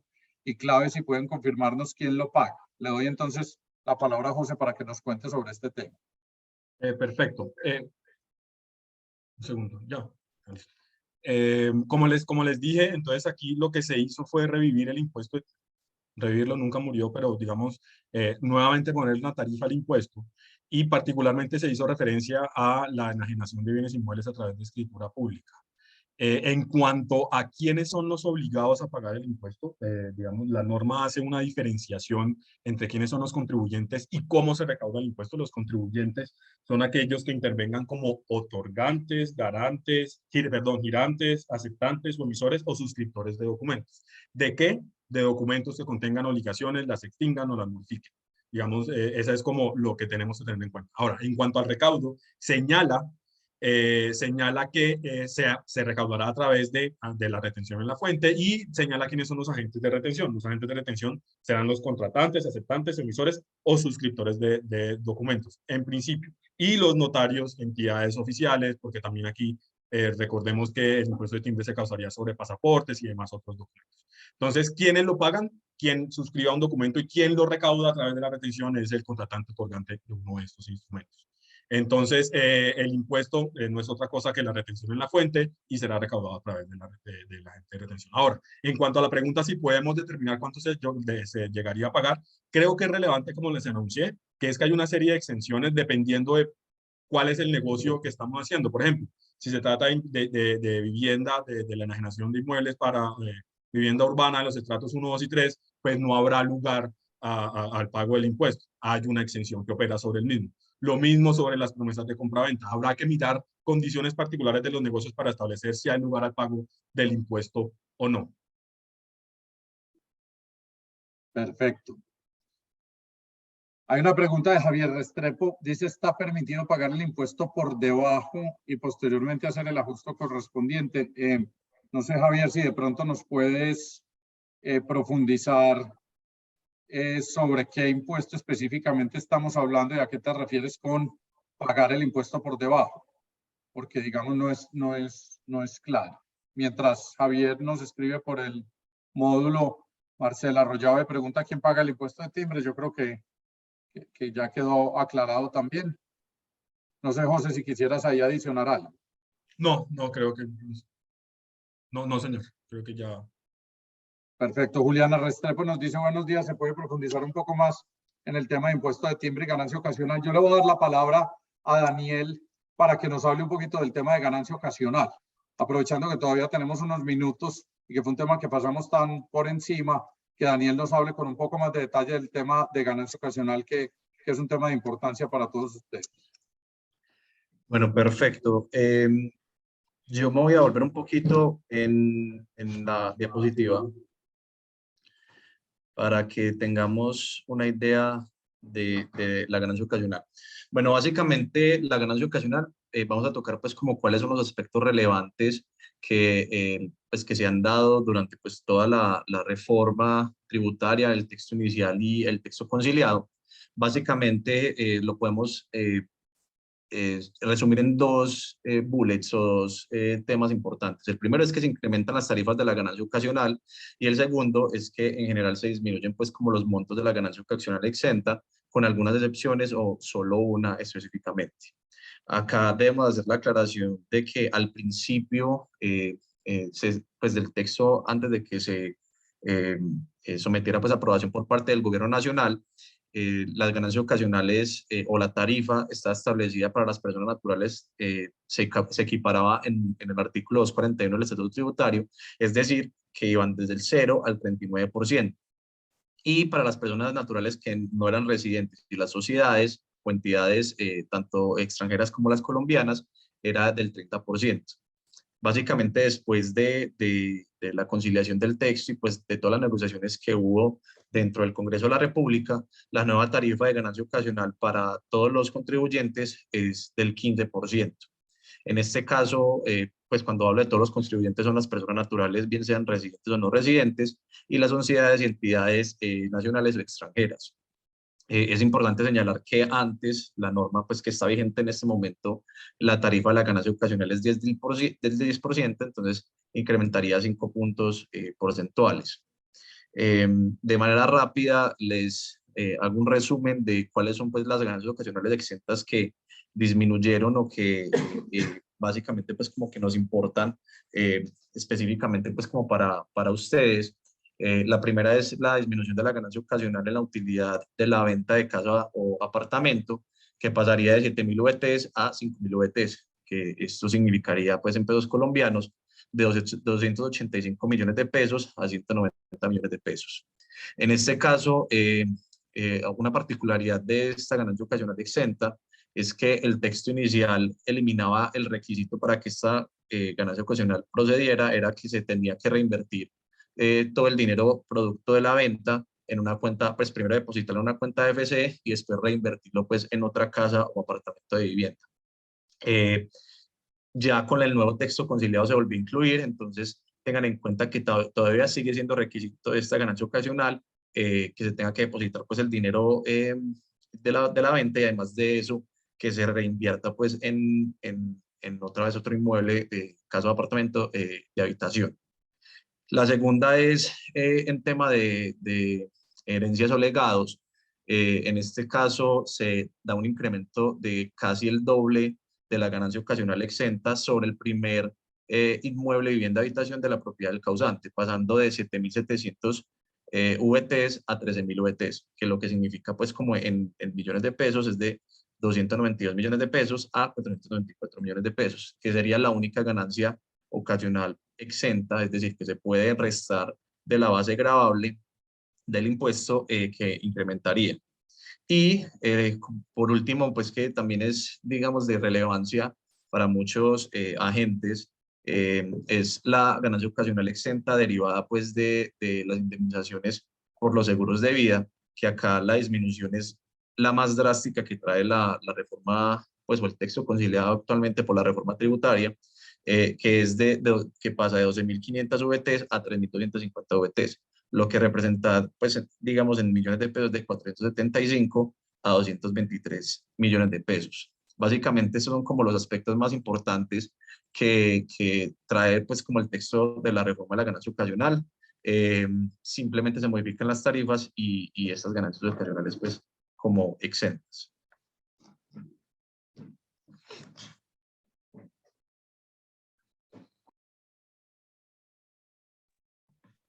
Bueno, tenemos una pregunta de León Ocampo que dice: presento disculpas por la ignorancia, pero no me queda claro de quién paga el impuesto de timbre. Cuando hacen referencia a que paga con la red de fuente, esto significa que está a cargo del vendedor. José. Ok, entonces aquí hay que, para el mecanismo de recaudo, pues como se dijo, es la retención en la fuente. ¿Quién paga el impuesto de timbre? En este caso, digamos que acá hay que irnos a los antecedentes del impuesto de timbre. Digamos, acá hay varios elementos que hay que tener en cuenta. ¿Cuál es el hecho generador del impuesto? La suscripción del documento y quiénes son los contribuyentes de los otorgantes, como lo dice la norma. Quien intervenga como otorgante, girante, que siempre los aceptantes, emisores o suscriptores de documentos. El agente de retención es quien contrata, luego es el que lo recauda, luego quien paga el impuesto es digamos, el vendedor, uno podría decir, en principio. Digamos, esto no obsta para que haya digamos, un acuerdo privado para el pago del mismo, pero como está consagrado en la norma, se debería pagar de esa forma. Se recauda por quien contrata y el vendedor sería quien paga. Bueno, muchas gracias, José. Nosotros no tenemos, digamos, no vemos más preguntas en el módulo. Les agradecemos entonces mucho a todos por su participación. Creo que cumplimos con el cronograma, aprovechando pues este espacio tan generoso que nos da la Lonja Mariana. De nuevo, muchísimas gracias a todo el equipo de la Lonja por darnos este espacio y agradecerles. Esperamos que nos volvamos a ver en próximas oportunidades. Reiterarles que en Correa Merino Agudelo estamos a su disposición para aclarar cualquier duda adicional que surja con la aplicación de esta reforma. Como pudieron ver ustedes a través de la charla, hay una serie de normas bastante creativas y novedosas, algunas que presentarán mayor dificultad en su aplicabilidad práctica que otras y que muy seguramente van a necesitar de algún nivel de interpretación y de orientación. Saben que en la firma tenemos las puertas abiertas para todos ustedes. Cualquier duda, no duden en contactarnos, cualquier inquietud alrededor de estos temas pues que generan tanta inquietud. Y de nuevo, muchas gracias a la LOM. No, Sebastián, muchísimas gracias a ustedes, a todo el equipo de Correa Merino Agudelo. Excelente exposición del tema. Consideramos que este es un tema súper trascendental en la situación actual del país y muchísimas gracias. Esperamos pues contar con todos ustedes para las jornadas del próximo año. Y les recordamos a todos los asistentes que en la Lonja tenemos un servicio de consultoría jurídica. Para los afiliados es gratis y para los no afiliados tiene un costo desde un salario mínimo. Muchísimas gracias, de verdad. Esperamos pues volvernos a ver muy pronto. Recuerden que esta grabación la podrán ver en el canal de YouTube de La Lonja y en el chat les pusimos el link directo. Perfecto. Un feliz día para todos. Feliz día para todos, que estén muy bien. Chao.